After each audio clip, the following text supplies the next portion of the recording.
Sa kasaysayan ng ika-20 siglo, iilan lamang ang mga leader na nagkaroon ng ganitong uri ng impluensya at kontrobersya, gaya ni Francisco Franco Bahamonde.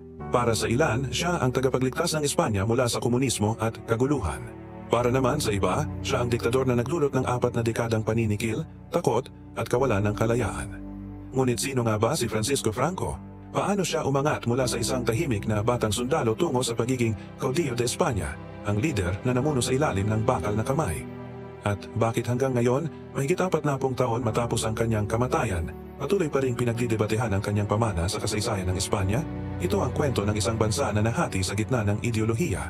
Isang digmaang sibil na hindi lamang nagwasak ng mga gusali, kundi pati ng tiwala at pagkakaisa ng mga mamamayan.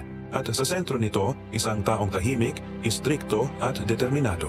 Isang general na naniniwala na siya lamang ang makapagliligtas sa kanyang bayan. Maagang buhay, ang batang tahimik mula Galicia, ipinanganak si Francisco Paulino Hermenegildo Teodulo Franco y Bahamonde noong Disyembre 4, 1892 sa lungsod ng Ferrol sa rehiyon ng Galicia, ilagang kanlurang bahagi ng Espanya. Ang kanyang pamilya ay may mahabang tradisyon sa serbisyo militar. Ang ama niyang si Nicolas Franco ay isang opisyal ng Spanish Navy, samantalang ang kanyang ina si Maria del Pilar Bahamonde ay isang relihiyosang babae mula sa konserbatibong pamilya. Ngunit ang tahanan ni Franco ay hindi masasabing payapa. Ang kanyang ama ay kilala sa pagiging magastos, lasenggero at babaero, dahilan upang mabuo sa batang Franco ang pagnanais ng disiplina at kontrol, mga katangiang maghahari sa kanyang personalidad bilang leader. Mula sa murang edad, ipinakita niya ang pagiging tahimik ngunit determinado. Hindi siya palausap, ngunit kapag nagsalita, laging may bigat at layunin. Nang siya ay 14 na taong gulang, pumasok siya sa Toledo Infantry Academy, isa sa mga prestihiyosong institusyong militar ng Espanya. Bagamat hindi siya ang pinakamahusay sa akademya, nakilala siya sa pagiging masunurin, mahigpit sa sarili, at walang bisyo. Para sa mga nakasama niya, si Franco ay ang sundalong walang emosyon, laging seryoso at tila laging may misyon na dapat tuparin. Franco sa Morocco, ang digmaang nagpatigas ng kanyang puso. Noong mga unang taon ng 1900s, ang Espanya ay humaharap sa malaking problema. Ang pakikidigma sa mga rebelde sa Morocco, kilala bilang Rif War. Ang mga tribong Berber sa Hilagang Afrika ay lumalaban sa kolonyal na pamamahala ng Espanya at France. Para sa mga batang opisyal tulad ni Franco, ito ang naging tunay na pagsubok ng kanilang kakayahan. Ipinadala si Franco sa Morocco noong 1912 bilang isang batang tenyente. Sa gitna ng init ng disyerto, bala at takot, unti-unting nahubog ang kanyang pananaw sa disiplina at katapatan. Dito niya natutunang ang tagumpay ay nakasalalay hindi sa dami ng armas, kundi sa disiplina ng sundalo. Habang marami sa kanyang mga kasamahan ang nagreklamo sa hirap ng kondisyon, si Franco ay nanatiling kalmado, sistematiko, at walang ipinapakitang emosyon. Dahil sa kanyang kahusayan sa taktika at katapatan sa tungkulin, mabilis siyang umangat sa ranggo. Noong 1916, sa edad na 23, nagtamo siya ng malubhang sugat sa tiyan habang pinamumunuan ng isang opensiba. Inakala ng marami na hindi na siya makakaligtas, ngunit nakabawi siya. At ang insidenteng iyon ay lalo pang nagpatibay ng imahe niya bilang isang survivor. Noong 1926, sa edad na 33, itinalaga siyang pinakabatang Brigadier General sa buong Espanya, isang pambihirang tagumpay para sa isang batang opisyal. Sa panahong iyon, kilala na siya bilang El Joven General, ang batang general na walang kinatatakutan at walang pinipiling gawain. Ang pagbagsak ng monarkya at ang pag-usbong ng republika. Pagdating ng dekada 1930, nagbago ang takbo ng Espanya. Ang matagal ng paghahari ng monarkya ay unti-unting nanghina dahil sa korupsyon, kahirapan at kawalan ng reforma. Noong 1931, napilitan si Haring Alfonso XIII na lisanin ang trono at ipinanganak ang Second Spanish Republic. Ang bagong gobyerno ay puno ng pag-asa. Ipinatupad nito ang mga reforma tulad ng sekularisasyon ng edukasyon, pag-alis ng impluensya ng simbahan sa mga paaralan, reforma sa lupa para sa mga magsasaka, pagbibigay ng karapatan sa kababaihan bumoto, at pagtatatag ng mas demokratikong institusyon. Ngunit ang mga pagbabagong ito ay hindi tinanggap ng lahat. Para sa mga konserbatibo, simbahan, at mga mayayamang Panginoong may lupa, ito ay isang pag-atake sa tradisyon ng Espanya. Habang para naman sa mga radikal na kaliwa, kulang pa ang mga reformang ito, nais nilang ganap na baguhin ang lipunan. Ang resulta, isang bansang nahati sa gitna ng ideolohiya. Sa isang panig, ang Republicans na binubuo ng mga liberal, sosyalista at komunista. Sa kabilang panig, ang nationalists na pinamumunuan ng mga konserbatibo, monarkista at militarista, kabilang si Franco. Ang simula ng Spanish Civil War, 1936-1939. Noong Hulyo 1936, isang military coup ang pinasimula ng mga general ng hukbo laban sa gobyernong Republican. Kabilang dito sina General Emilio Mola, Jose Sanjurjo, at siyempre Francisco Franco. Ang layunin, ibalik ang kaayusan sa bansa at tanggalin ang impluensya ng komunismo. ngunit ang kanilang plano ay hindi agad nagtagumpay. Sa halip na mabilis na pag-aalsa, ang naganap ay isang 3 taong digmaang sibil na sumira sa buong bansa. Ang Espanya ay nahati sa 2 kampo.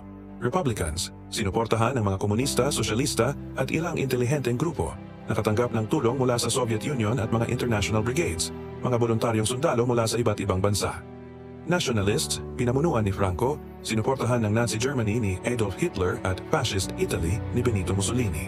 Ang mga lungsod tulad ng Madrid, Barcelona at Guernica ay naging larangan ng madugong labanan. Ang mga sibilyan ang siyang pinakanagbata, libo-libo ang nasawi at milyon ang napilitang lumikas. Isang trahedyang sumasalamin sa digmaan ng ideolohiya, demokrasya laban sa autoritarianismo, kaliwa laban sa kanan, reforma laban sa tradisyon. Franco's rise as caudillo, habang lumalaban ang iba't ibang general sa iba't ibang rehiyon, si Franco ay unti-unting nagtipon ng suporta. Matapos ang pagkamatay ni General Sanjurjo sa isang plane crash noong Hulyo 1936, siya ang naging pangunahing pinuno ng nationalist forces. Sa tulong ng German Luftwaffe, Condor Legion, at mga Italian aircraft, nagawa ni Franco na ipasok ang kanyang mga tropa mula sa Morocco patungong mainland Spain, isang estratehikong hakbang na nagbago ng daloy ng digmaan. Noong Oktubre 1936, opisyal siyang tinawag na Jefe del Estado o Head of State ng mga nationalist. Mula noon, hindi na siya basta general, siya na ang simbolo ng bagong Espanya na kanilang isinusulong. Ang kanyang imahe ay nilikha ng propaganda bilang isang tahimik, relihiyoso at desididong lider na itinalaga ng Diyos upang iligtas ang bansa mula sa panganib ng komunismo. Ang salitang caudillo, ibago na nangangahulugang leader o strongman, ay naging kanyang titulo kahalintulad ng Führer ni Hitler o Duce ni Mussolini. Sa isang bansa na winasak ng 4 na taon ng karahasan, gutom at pagkakahati, si Franco ay nagsimulang magtayo ng isang bagong kaayusan. Ngunit ang bagong Espanya na kanyang itinaguyod ay hindi isang demokrasya. Ito ay isang autoritaryong estado, pinamumunuan ng isang tao, isang partido at isang ideolohiya. Ang lahat ng partido politikal maliban sa kanya ay ipinagbawal. Ang kanyang organisasyong pampolitika, ang Falange Española Tradicionalista y de las Jones, ang naging tanging legal na partido sa bansa. Pinagsanib nito ang mga ideyang fascist, monarchist at Catholic traditionalism. Para kay Franco, ang Espanya ay dapat maging bansa ng iisang pananampalataya, iisang wika at iisang leader. At sa ilalim ng paniniwalang iyon, nagsimula ang halos 4 na dekadang panunupil. Ang Rehimeng Franco, pamumunong may bakal na kamay. Mula 1939 hanggang 1975, pinamunuan ni Francisco Franco ang Espanya sa pamamagitan ng mahigpit na kontrol sa lahat ng aspeto ng lipunan, politika, relihiyon, media at edukasyon. Ang mga kalaban sa politika, maging mga dating Republican, Sosyalista, Komunista o simpleng kritiko, ay ipiniit, tinorture o pinatay. Tinatayang mahigit 100,000 katao ang pinaslang o nawala sa panahon ng kanyang paghahari. Ang mga libingan ng mga biktima ay kadalasang lihim, at sa loob ng mga dekada, tahimik lamang itong inalala ng mga pamilya. Upang mapanatili ang kontrol, ginamit ni Franco ang takot at propaganda. Ang imahe niya ay inilalarawan bilang ama ng bansa, isang banal na leader na ibinigay ng Diyos upang protektahan ang Espanya laban sa kasamaan ng komunismo at moral decay. Ang mga aklat, pelikula at balita ay dumaraan sa mahigpit na sensura. Bawal ang anumang pahayag laban sa gobyerno at ang mga guro sa paaralan ay kailangang ituro ang makabayang pananaw. Ayon sa ideolohiya ni Franco, ang simbahan at ang Estado, isang sagradong alyansa, isa sa pinakamahalagang haligi ng pamumuno ni Franco ay ang kanyang alyansa sa Roman Catholic Church. Para sa kanya, ang relihiyon ang sandigan ng moralidad at pagkakaisa ng Espanya. Bilang kapalit ng suporta, muling binigyan ng malaking kapangyarihan ng simbahan sa edukasyon, kasal at pampublikong moralidad. Ang mga pari ay nagkaroon ng malawak na impluensya sa lipunan at ang pagsuway sa mga aral ng simbahan ay itinuturing na kasalanan laban sa Estado. Ang mga kababaihan halimbawa ay inasahang maging masunurin at makadiyos na ina at asawa. Ang diborsyo at kontraseptibo ay ipinagbawal at ang papel ng babae sa lipunan ay muling ikinulong sa tradisyonal na konsepto ng pamilya. Sa isang banda, naging matatag ang moralidad at disiplina ng lipunan. Ngunit sa kabilang banda, nawala ang kalayaan ng mga mamamayan sa pagpili ng sarili nilang pananampalataya at paraan ng pamumuhay. Ekonomiya sa ilalim ng autoritaryong rehimen. Noong unang mga taon ng pamumuno ni Franco, bumagsak ang ekonomiya ng Espanya. Dahil sa pagkawasak dulot ng digmaan at pagputol ng ugnayan sa ibang bansa, dumaan ang bansa sa tinatawag na Years of Hunger, Los Años del Hambre, mula 1939 hanggang 1950s. Ang pamahalaan ay nagpatupad ng autarky, isang patakarang naglalayong gawing self-sufficient ang bansa. Ngunit dahil sa kakulangan ng resources at kakulangan ng modernong teknolohiya, lumala ang kahirapan. Ang rasyon ng pagkain ay naging bahagi ng pang-araw-araw na buhay at maraming pabrika ang nagsara. Gayunman, noong dekada 1950s at 1960s, nagsimulang magbago ang ihip ng hangin. Sa tulong ng ilang teknokratikong opisyal at tulong mula sa United States, unti-unting bumukas ang ekonomiya. Nagsimula ang tinatawag na Spanish Miracle, isang panahon ng mabilis na industrialisasyon, pag-angat ng turismo at modernisasyon ng infrastruktura. Ngunit kahit na lumago ang ekonomiya, ang kalayaan ng mamamayan ay nanatiling limitado. Ang pagunlad ay may kapalit, katahimikan at pagsunod sa pamahalaan, kultura, identidad at pagsikil sa mga rehiyon. Isa sa mga pangunahing layunin ni Franco ay ang pagbubuo ng iisang pambansang identidad. Ibig sabihin, dapat ay isang wika, isang kultura at isang pambansang diwa lamang ang kikilalanin, ang Kastilang wika at kulturang Katoliko. Ipinagbawal ang paggamit ng mga wikang rehiyonal tulad ng Catalan, Basque at Galician sa mga paaralan at publikong institusyon. Ang mga bandila at awitin ng rehiyon ay ipinagbabawal at ang sinumang lalabag ay maaaring parusahan. Ang mga rehiyong ito na dating may malakas na damdaming nasyonalista ay pinilit isuko ang kanilang identidad para sa kabuuang Espanyolidad. Ngunit sa ilalim ng katahimikan, patuloy pa ring umuugong ang diwa ng paglaban. Tahimik ngunit buhay. Franco at ikalawang digmaang pandaigdig. Nang sumiklab ang ikalawang digmaang pandaigdig noong 1939, kakaibang posisyon ang kinalagyan ni Franco. Ang kanyang mga kaalyado noong digmaang sibil, sina Hitler at Mussolini, ay ngayon nasa gitna ng pandaigdigang labanan. Ngunit matalino si Franco. Bagaman simpatya siya sa Axis powers, hindi niya tuluyang idineklara ang pakikidigma laban sa Allied forces. Sa halip, nanatili siyang neutral upang mapanatili ang bansa sa gitna ng kaguluhan. Nagpadala lamang siya ng Blue Division, mga voluntaryong sundalong Espanyol, upang tumulong sa mga Aleman laban sa Soviet Union. Ngunit hindi formal na sumali ang Espanya sa digmaan. Dahil dito, nakaiwas ang bansa sa direktang pagkawasak at nang matapos ang World War II, nakaligtas si Franco sa pagbagsak ng mga fascist leaders. Gayunpaman, dahil sa kanyang koneksyon sa kanila, isinantabi muna siya ng mga bansa sa Europa, panahon ng pagkakabukod at pagbabalik sa pandaigdigang entablado. Matapos ang digmaan, itinuring ng maraming bansa si Franco bilang isa pang fascist dictator na dapat iwasan. Hindi tinanggap ang Espanya sa United Nations hanggang 1955 at nanatiling hiwalay sa European alliances. Ngunit nang sumiklab ang Cold War, nagbago ang pananaw ng kanluran. Para sa Estados Unidos at mga kakampi nito, mas mabuti nang may isang anti-komunistang diktador kaysa sa isang bansa na maaaring mahulog sa impluensya ng Soviet Union. Noong 1953, nilagdaan ng Espanya at US ang Pact of Madrid na nagbigay daan sa pagtatayo ng mga American military bases sa Espanya kapalit ng tulong pinansyal at militar. Sa sandaling iyon, muling bumalik ang bansa sa pandaigdigang eksena. At si Franco ay nakitang hindi na bilang kalaban, kundi bilang kaalyado laban sa komunismo. Ang pagtanda ni Franco at paglapit ng katapusan sa dekada 1960s at 1970s, matanda na si Franco, ngunit nanatili pa rin siyang nasa kapangyarihan.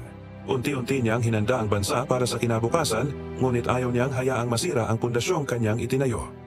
Noong 1969, itinalaga niya si Prince Juan Carlos de Borbon bilang magiging tagapagmana ng trono, sa pag-asang may pagpapatuloy nito ang kanyang sistema.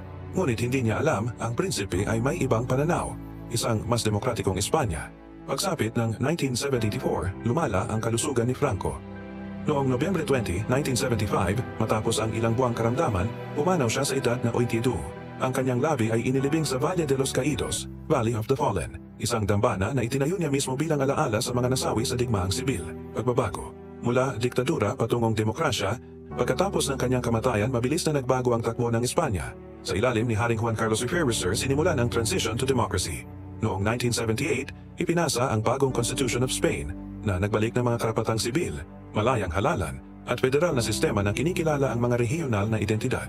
Ang mga monumento at simbolo ng rehimeng Franco ay unti-unting tinanggal, ngunit ang mga alaala ng kanyang pamumuno ay nanatiling bahagi ng pambansang kamalayan. Para sa ilan, siya ay bayani na nagligtas sa bansa mula sa komunismo. Para sa iba, isa siyang diktador na nagdulot ng takot at pagdurusa sa kanyang sariling mamamayan. Pagsusuri at pamana ni Francisco Franco, ang pamana ni Franco ay nananatiling komplikado. Ang ilan ay nagbibigay diin sa kanyang kakayahang panatilihin ang kaayusan at maiwasan ang pagsali sa World War II. Ngunit ang iba naman ay mariing itinatampok ang paglabag sa karapatang pantao, kawalan ng kalayaan at pagpatay sa libu-libong inosente. Sa larangan ng kasaysayan, ang pangalan ni Francisco Franco ay madalas ilagay sa tabi ni Hitler at Mussolini, ngunit may pagkakaiba. Si Franco ay nakaligtas at namatay sa kapangyarihan. Hindi siya pinabagsak ng revolusyon, ni hindi siya hinatulan ng kasaysayan habang nabubuhay pa. Sa halip, ang paghusga sa kanya ay nagpatuloy sa mga susunod na henerasyon. Ngayon, higit 40 taon na ang lumipas, patuloy pa rin tinatalakay sa mga paaralan, simbahan at lansangan ng Espanya ang tanong, si Franco ba ay tagapagligtas o diktador? Bayan ba ang kanyang ipinaglaban o sarili niyang pananaw ng kaayusan? At marahil, gaya ng maraming malalaking tauhan sa kasaysayan, ang sagot ay hindi kailanman magiging isa lamang. Pangwakas na pagmumuni, ang kasaysayan ni Francisco Franco ay paalala sa kapangyarihan ng ideolohiya at sa panganib ng absolutong kapangyarihan. Sa panahon ng kaguluhan, madaling maniwala na ang isang malakas na kamay ay siyang makapagliligtas sa isang bansa. Ngunit kapag ang kamay na iyon ay hindi marunong magbitaw, ang kaligtasan ay nagiging pagkakulong. Ang Espanya ngayon ay isang modernong demokrasya, ngunit ang mga anino ng nakaraan ay hindi pa tuluyang nawawala. Ang mga monumento ng mga nasawi, ang mga tahimik na puntod ng mga nawala, at ang mga gunita ng mga pamilya, lahat ng iyon ay nagpapaalala na ang kapayapaan ay hindi lang bunga ng katahimikan, kundi ng katotohanan. At sa bawat bansang dumaan sa diktadura, isa lamang ang aral, ang kasaysayan ay hindi dapat takasan. Ito ay dapat harapin, unawain at pagnilayan.